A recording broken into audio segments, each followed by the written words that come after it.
Eric here, or Thurber Shots from Instagram.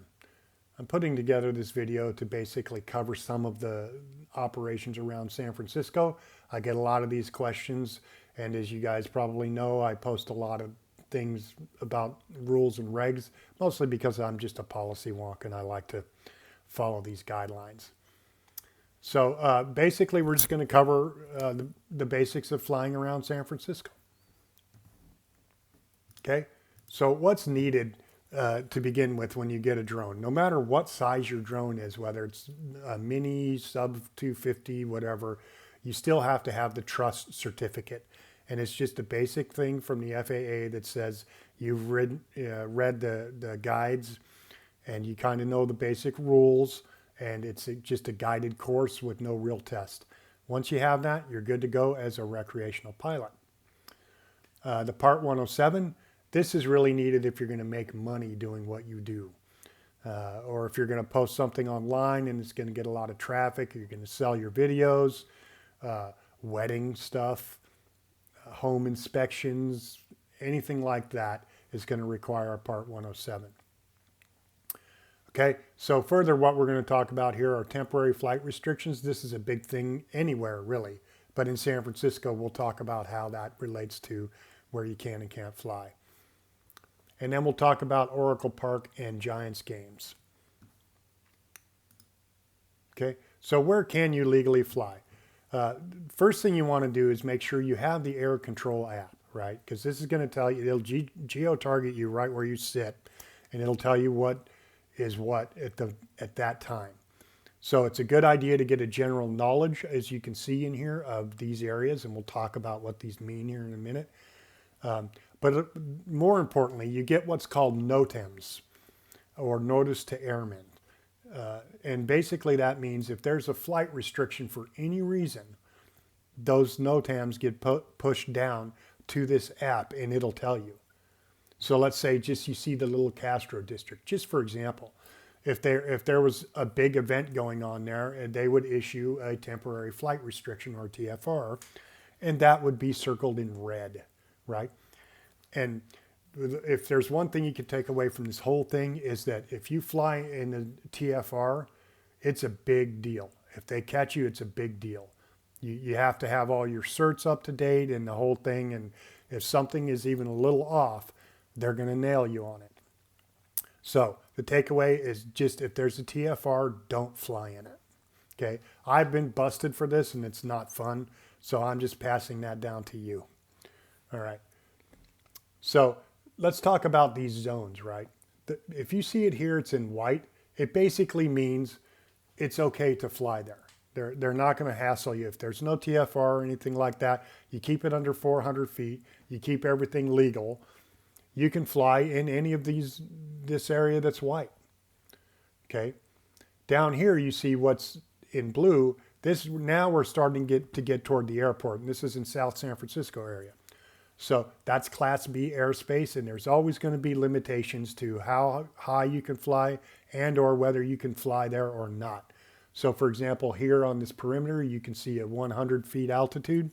If you were to go into the air control app, you can file a LAANC right there in the app and request to fly up to 100 feet. And they'll authorize it on the spot, like an auto authorization. But if you want to go higher than that, it'll have to go through the tower or to the airport, and they'll have to grant you that permission. And they'll want a reason for that, right? So if it's something you want to do and you need to do, think 72 hours advance, and then fill it in. You can do that also in the app in your LAANC request. Do that, file it, and they'll come back and give you a yes or a no on that. So just make sure you have a good reason. Usually they're reasonable about it. Now you see here where it says 0, that means nope, you can't fly. Or again, you have to file a LAANC and get the proper permission. They're not going to really grant permission if you try to exceed altitudes. That's a big deal for the FAA, right? So just try to make sure you have your ducks in a row when you're requesting it. Now, the other thing is the Golden Gate National Recreational Area. So we'll talk about that as well, because you know, this whole area that you see in yellow is under the jurisdiction of the GGNRA. And if you go to their site and they talk about no drones, they're very specific. You will not get a permit to fly here unless you're a huge movie production company, and even then, it'll take you 90 days and a bunch of permits. So basically, if you see it here in yellow, it's off limits. So the one thing you can do though is if you're in the area, and I'll use the yacht race. I recently had, you know, a client ask for me to give them footage for the yacht race, so I did it, and that's right over here on the Marina Greens. You can see, and so technically you could see I cannot launch my drone in this yellow area, which is the Marina Greens, but I went across the street. And then I launched my drone from there, and then I could fly over the Marina Greens. So the key takeaway here is the national park, they control the land you launch and land from, okay? And the FAA, they control the airspace around it. So those are two different jurisdictions. And this is why the GGNRA is very specific about you cannot launch or land from our parks. But what you do once you're in the air and you zip over that land, well, that's then the FAA and no longer the park's jurisdiction. So take that as you will. You can do what you want here, but you know, if you take off like down here at Ocean Beach, there's that Safeway. You can launch from that Safeway and then fly over the beach, right?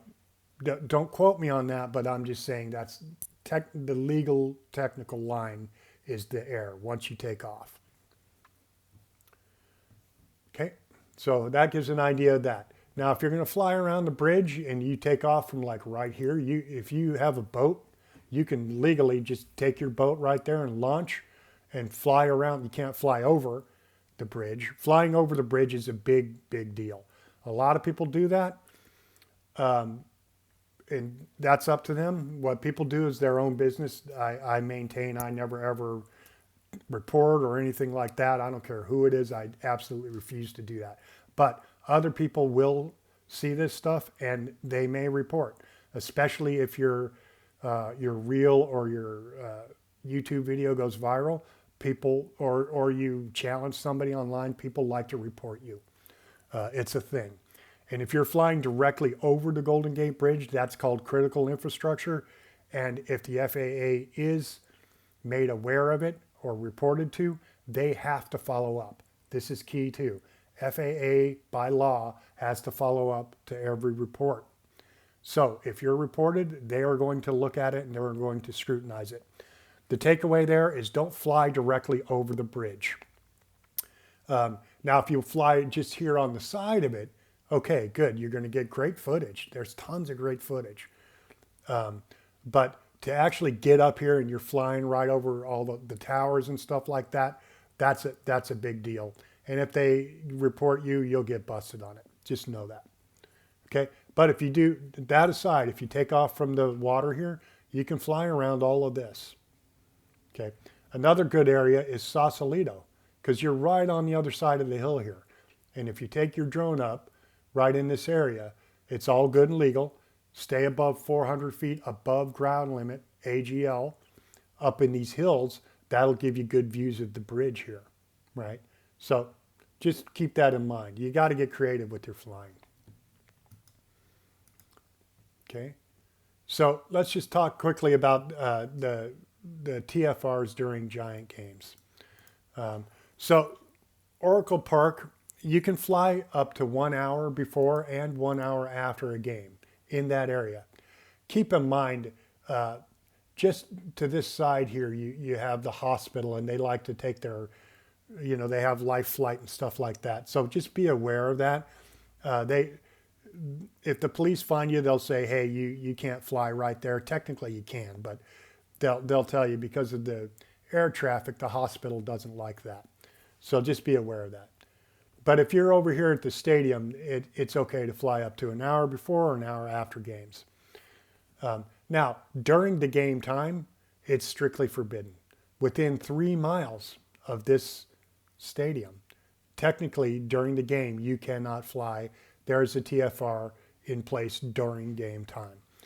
This sucks. Even all the professionals out there have been lobbying the FAA to restrict it to just the stadium and the area right next to it.